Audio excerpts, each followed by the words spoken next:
一講到日本嘅馬拉松，我相信大部分嘅朋友都係有讚冇彈嘅。喺上年年尾嘅時候，我就一口氣喺8日裏邊跑咗3個日本嘅馬拉松，一個係一直都好受香港人歡迎嘅金澤馬拉松，另一個係剛巧遇到日本攝製隊拍攝嘅富山馬拉松，而仲有一個就係有35年歷史嘅群馬縣馬拉松。3個馬拉松各有特色，但點解一個已經擁有35年歷史，而且仲係最近東京嘅馬拉松，偏偏係最少人品提嘅一個呢？嚟緊嘅2026年群馬縣馬拉松已經報名當中啦，究竟值唔值得去玩呢？剪條片同大家研究一下。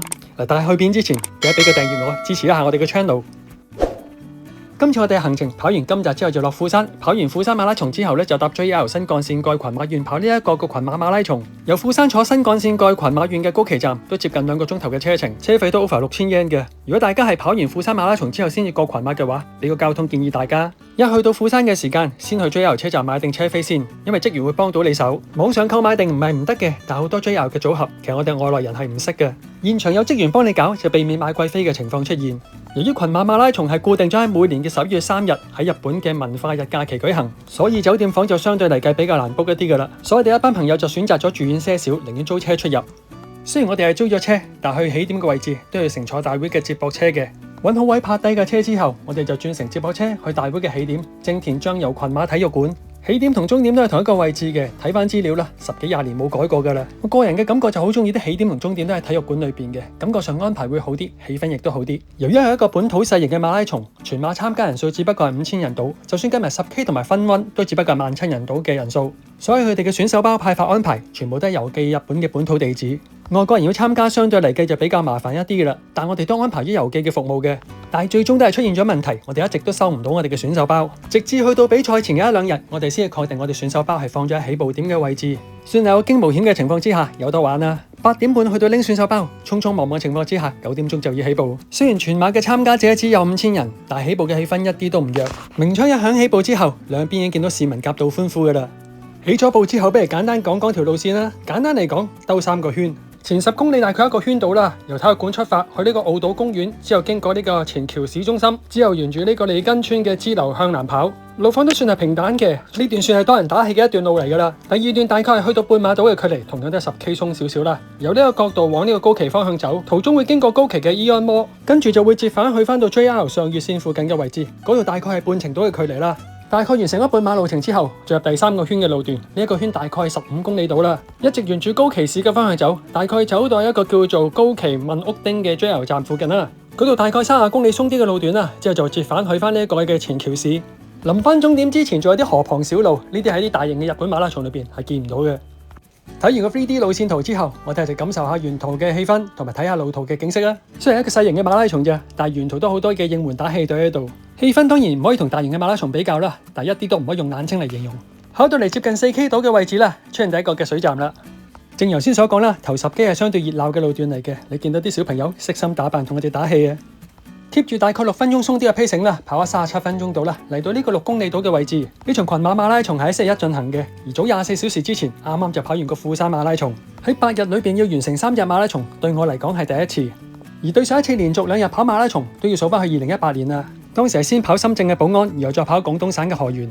轉眼間已經係7年前嘅事啦，唔跑唔知身體好，跑得到即係 keep 得到啦。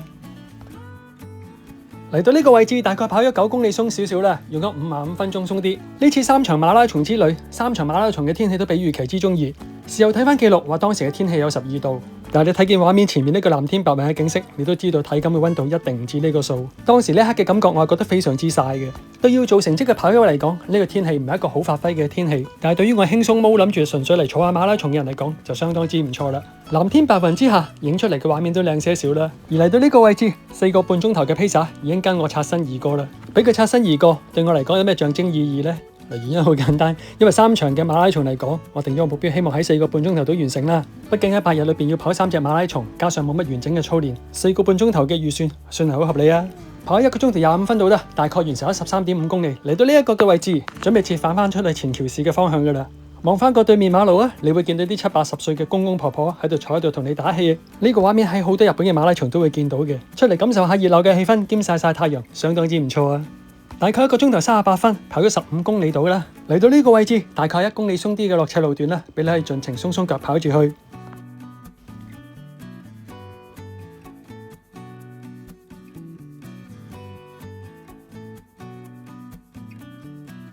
埋去補給站影下啲嘢食俾大家睇睇啊！鏡頭前面嘅嘢食我已經唔記得係咩嚟啦，印象之中味道應該係 OK 嘅，因為我都冇乜食到一啲唔好食嘅嘢。坦白講，對比起一啲日本嘅大型馬拉松嚟講，補給品就唔算豐富啦。但係對比一啲我哋最熟悉嘅馬拉松嚟講，已經算係好好。雖然話最熱鬧嘅路段應該喺頭10K 出現咗啫，但嚟到呢個位置17K 都好啦，依然有悉心打扮嘅應援隊伍嚟同你打打氣。跑喺呢個轉彎位置，準備步向第19公里啦。而之前所講嘅第2個圈嚟到呢度差唔多完結啦，我哋之後會沿住呢個高松嘅方向跑，大概跑咗2個鐘頭09分到啦，完成咗20公里度嘅距離。喺呢個位置你會見到第4個關門閘口11點58分就閂閘，點解會係11點58分關閘嘅呢？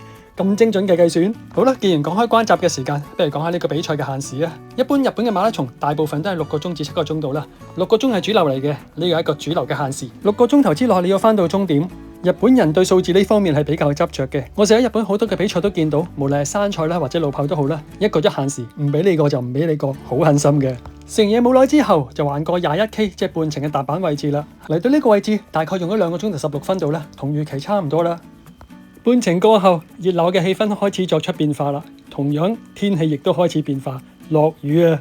突然之間嚟一場非常之大嘅驟雨，嗰場驟雨差唔多有成15分鐘，嗰15分鐘嘅驟雨係令到你一個凍嘅感覺嘅。好在嗰場驟雨只係維持咗大概15分鐘度啦，雖然之後都仲有落雨，但起碼個感覺冇咁差。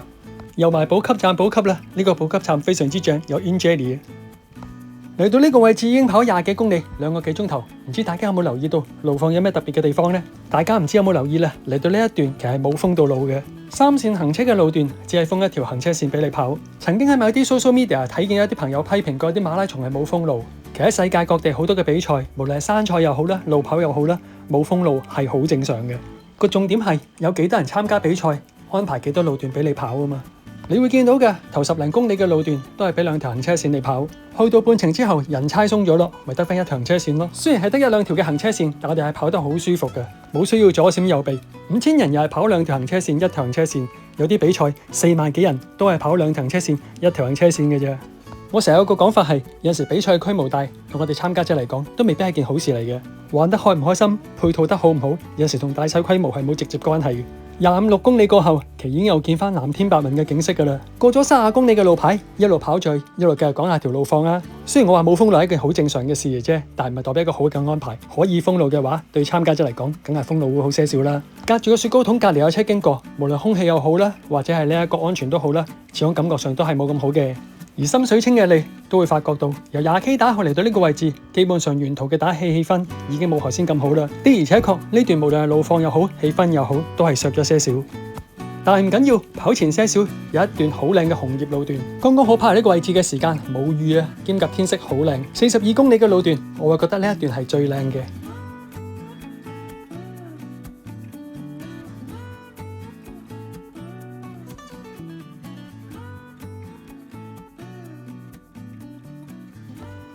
36公里打後嘅一段路段，估都估唔到喎，竟然要跑返落河邊嘅位置，感覺有些少似喺沙田城門河或者係大埔林村河旁邊跑嘅感覺。呢啲路況中唔中意就見仁見智啦，我自己係覺得 OK 嘅。離開河邊嘅路段，再跑一段馬路之後，就返去呢個運動場嘅會場位置。數數手指，呢個係我跑過第11個地區嘅日本馬拉松。如果真係要將佢哋進行比較嘅話，呢一個群馬縣嘅馬拉松，暫時嚟計係我跑日本馬拉松當中最低分嘅一個。唔係代表佢搞得好差，只不過一個相對之下出嚟嘅結果啫。相對一啲我哋好熟悉嘅馬拉松嚟講，其實佢已經搞得好好噶啦。去到片尾嘅時間，除咗提提大家要訂閱我 channel 之外，再俾到溫馨提示大家，有啲跑友咧就好着重獎牌嘅，而呢個群馬馬拉松咧係好有個性嘅。遠嘅我唔知，但啱啱我跑呢屆咧係冇獎牌嘅。結合各方面因素，自己衡量一下值唔值得玩啦。而完成咗呢場馬拉松之後，我哋就選擇坐新幹線翻東京，結束今次嘅行程啦。行山又拍下，旅行又拍下，希望大家中意我短片分享啦。中意嘅話，記得訂閱我 channel 同埋輸入俾興趣行山交流嘅朋友啦。下條片再見啦，拜拜。